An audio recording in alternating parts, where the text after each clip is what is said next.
won't even believe this shit. Stand with Nolan Wells' targeted friends. They are trying to raise $100,000. These little sons of bitches are out here trying to get sympathy donations, and they've already raised over $20,000. Saying on Independence Day weekend 2026, lives were changed forever when a group of friends lost their best friend. No family should have to endure the pain of losing a son, and no friend should have to grieve the loss of a brother. Of a brother? You mean the brother that you left, allegedly? You mean the brother that you allegedly left after he had been drinking, allegedly? You mean the brother where you literally didn't go to the funeral? You're literally making this about you and not about Nolan right now. This is victimhood. But I'm not surprised. I'm never surprised by the caucasity of you people. The volunteer organization that pulled Nolan Wells from the water now says there is no credible evidence he was still alive after the boat left him behind. Not ambiguous evidence. Not conflicting evidence. No credible evidence of any kind. At 4:31 in the afternoon on July 4th, the Triton boat departed Horn Island. Nolan was not on it. After that moment, the United Cajun Navy, the same volunteers who searched those waters for days, who knew the currents at the northwestern tip well enough to call it the washing machine, who ultimately found his body in the Mississippi Sound, concluded that nothing supports the claim Nolan Wells ever made it off that island alive. If you are new to this channel, welcome to Reopened Crime Scenes. Please like this video and subscribe now, because the details we are about to walk through are changing by the week, and you are going to want to be here when the next piece falls into place. Nolan Wells was 18 years old, a college football player at Southwest Mississippi Community College, a son who cooked dinner for his parents the night before he left and told his mother he loved her. On the morning of July 4th, 2026, he boarded the Triton with a group of friends and headed for Horn Island, a barrier island off the Mississippi coast, where hundreds had gathered to celebrate. By all available accounts, the day began like any other summer gathering. Boats lined the shore. The sun was high, but somewhere between the early afternoon and the evening departure, Nolan vanished from the story his friends would later tell. According to those on the Triton, Nolan chose to stay behind. They said he wanted to talk to a girl and told them he would catch another ride back. But the girl in question reportedly told investigators something different. She said Nolan told her he was going back to the boat. Two versions of the same conversation. Two incompatible outcomes. Only one of them can be true. The Triton left Horn Island at approximately 4:31 in the afternoon. Nolan was not on it. What happened after that has become the central fracture in this case. The United Cajun Navy, the volunteer search organization that recovered Nolan's body 2 days later, released a 24-page report examining every boat connected to the case, every documented movement, and every claim made about that afternoon. Their conclusion was unambiguous. The evidence supporting the account that Nolan remained alive on the island after the Triton departed does not hold up to scrutiny. The report identified only two pieces of evidence offered to support the claim that Nolan was seen alive after 4:31. The first was a photograph of a black man in blue shorts walking on the beach among a group of white peers. The United Cajun Navy stated that the man in the photograph did not appear to be Nolan Wells. The second was a second-hand account circulating on social media, in which a man claimed that a passenger on his boat felt certain they had seen Nolan involved in a group fight around 5 in the afternoon. That was the entire evidentiary foundation. A photograph of someone else, and a feeling of certainty passed second-hand across the internet. Neither survived direct scrutiny for more than a few hours. The 5 o'clock sighting collapsed publicly and completely. A woman who was actually on the boat being referenced responded directly to the claim. She stated plainly that it was a totally different kid. No affiliation with Nolan. She was there, on that boat, in that location, at that time, and she said the person being described was not him. Then she added a detail that shifted the frame entirely. She said that at that same moment, one of Nolan's group had an entire vodka bottle in his hand. The sighting that had been circulated as proof of life evaporated, and in its place was a darker question about what was really happening on that island, while Nolan was still unaccounted for. This does not mean the United Cajun Navy report is the final word on whether Nolan was alive after 4/31, but it does mean that the specific evidence used to support that claim has been directly challenged by someone with first-hand knowledge of the moment in question, and it places the report in direct tension with another public statement. An attorney representing one of the boat owners claimed that at least 2 credible witnesses saw Nolan on Horn Island an hour and a half after both boats had left. 2 credible witnesses. No credible evidence. Both statements cannot be fully accurate at the same time. Either the witnesses saw something the exhaustive volunteer report somehow missed, or they were describing someone else entirely, exactly as the boat passenger said. The grand jury examining this case will eventually have access to everything. The full Cajun Navy report, the witness statements, the GPS data, the phone records, the footage from that afternoon. But until then, the public is left with a widening chasm. Members of the Friend Group launched a fundraising campaign stating that since Nolan's death, they have been inundated with death threats, threats of violence, and defamation. The page claims they have been falsely blamed for having a hand in his death, that most could not attend their best friend's funeral because of threats against their safety, and that they have cooperated fully with authorities. The campaign has raised over $150,000. It has also ignited a firestorm of public reaction that mirrors just how fractured the conversation around this case has become. On the other side, Nolan's family has raised more than $800,000 for an independent investigation, funeral costs, and the pursuit of justice. Their independent autopsy returned an undetermined cause and manner of death, noting a significant area of red discoloration on the back of Nolan's head and the troubling fact that his throat and voice box organs had been retained by the state medical examiner, preventing examination of his airway for water or injury. No toxicology was performed.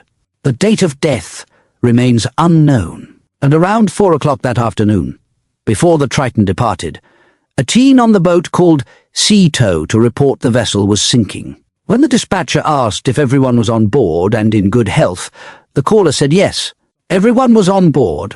What we know is this: a young man went to an island with friends and never came back. The organization that found his body says there is no proof he was alive after the boat left. The only evidence suggesting otherwise has fallen apart under direct scrutiny, and a community is now split between those demanding answers and those claiming they have already given them. But the timeline has gaps that refuse to close. The Ceto call where everyone was reportedly accounted for. The conflicting phone location data his mother discovered when she checked his apps late that night, just before she reported him missing. The independent autopsy that could not rule anything in or out. And somewhere in the sealed evidence waiting for the grand jury, the truth about what happened to Nolan Wells after 4/31 on July 4th. If you have made it this far, you already understand why this case is not going away. Subscribe to Reopened Crime Scenes and turn on notifications, because when the next development drops, you will not want to miss what it reveals. The same week, a 24-page report found no credible evidence Nolan Wells was alive after the boat left him behind. The friends who were on that boat launched a fundraising campaign asking the public for money. Not for Nolan's family. Not for the search. For themselves. Those 2 developments landing in the same 7 days created a public reaction that has become its own force in this case, and what that reaction reveals may be just as significant as anything in the report itself. If you are just joining us, this is Reopened Crime Scenes. Please like this video and subscribe now, because the landscape of this case is shifting faster than ever, and you will want to be here when the next piece drops. There is no dispute that the friend group has a documented right to seek support. 2 federal arrests have already been made for threats against people connected to their families. That is real, and that is serious.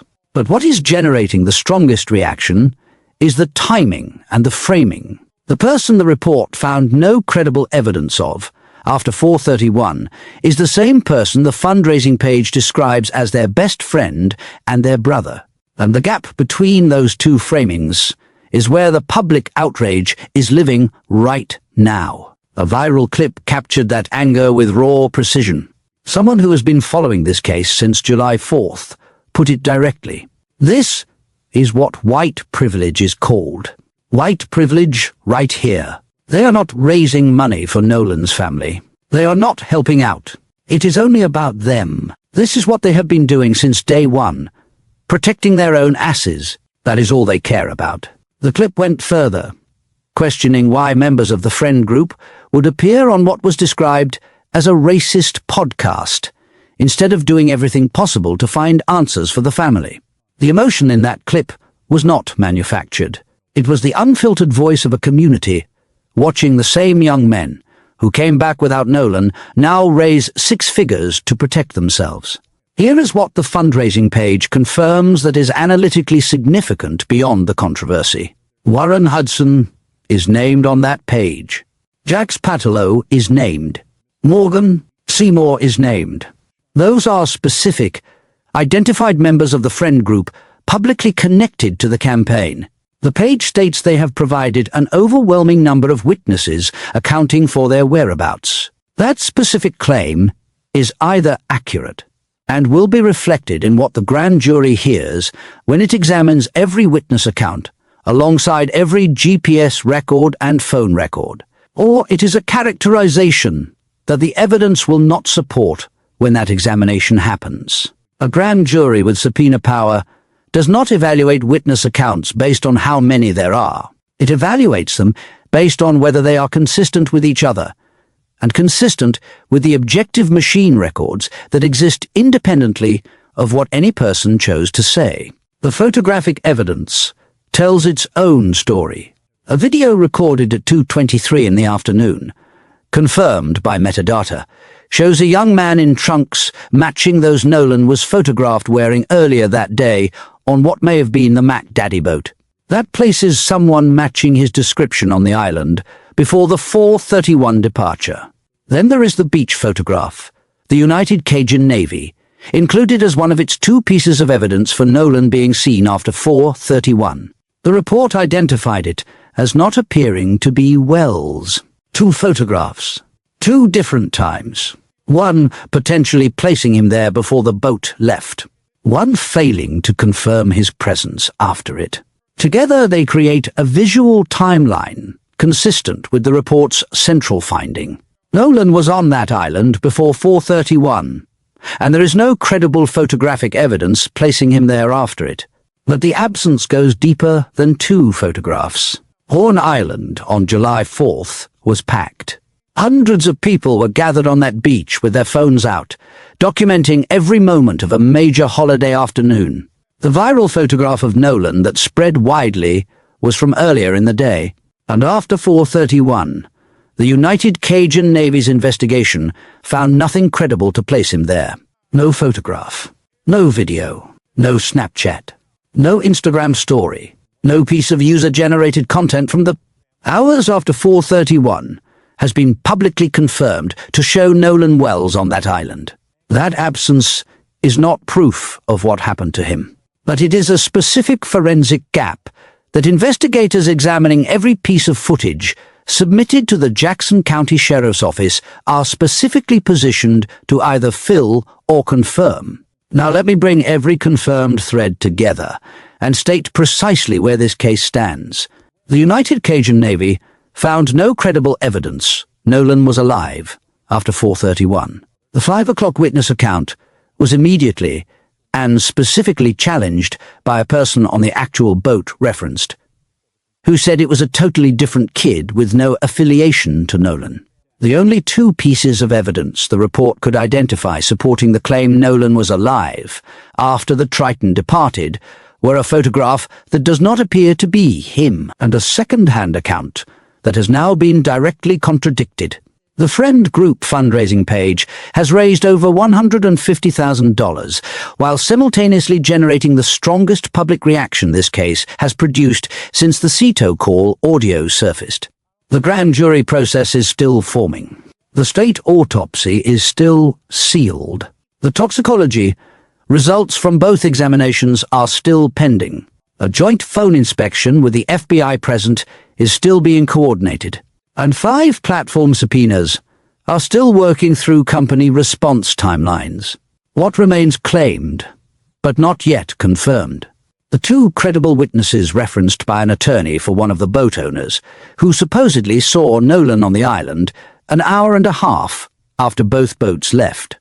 Those witnesses have not been publicly identified by name. They have not spoken for themselves on the record, and their account now sits in direct tension with the United Cajun Navy, finding no credible evidence of life after 431. What is still completely unknown? What the sealed state autopsy actually found when the state's own examiners looked at Nolan's body with the neck structures present and the lungs intact before dissection.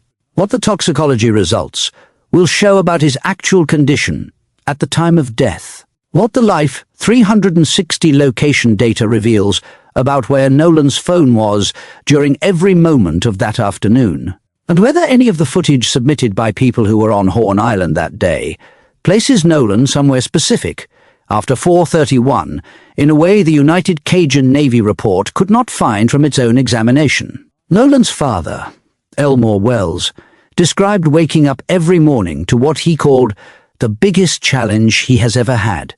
Nolan's mother, Christine Wells, has been consistent since July 4th in one specific request: that anyone with information come forward, that demonstrations in Nolan's name remain peaceful, that the focus stay on finding out what happened to her son, rather than on anything else this case has generated in the months since his body was found. The United Cajun Navy report is not the final word on what happened to Nolan Wells, but it is a documented finding from an organization with direct operational experience on Horn Island, and, in those specific waters, that the evidence supporting the Friend Group's account of what happened after they left does not hold up to scrutiny. That finding is in the public record. It will be part of what every investigator, every attorney, and every grand juror examining this case has access to, and it sits alongside the GPS data, the Ceto call audio, the independent autopsy findings, the sealed state report, and every piece of footage and phone record this investigation has accumulated. Nolan Wells was 18 years old. He deserved to come home. His family deserves to know why he did not. And the answer to that question is somewhere in the gap between 431, when the GPS confirmed that boat left, and the moment his body was found at the northwestern tip of Horn Island 2 days later. Subscribe to Reopened Crime Scenes and turn on notifications, because something is moving in this case.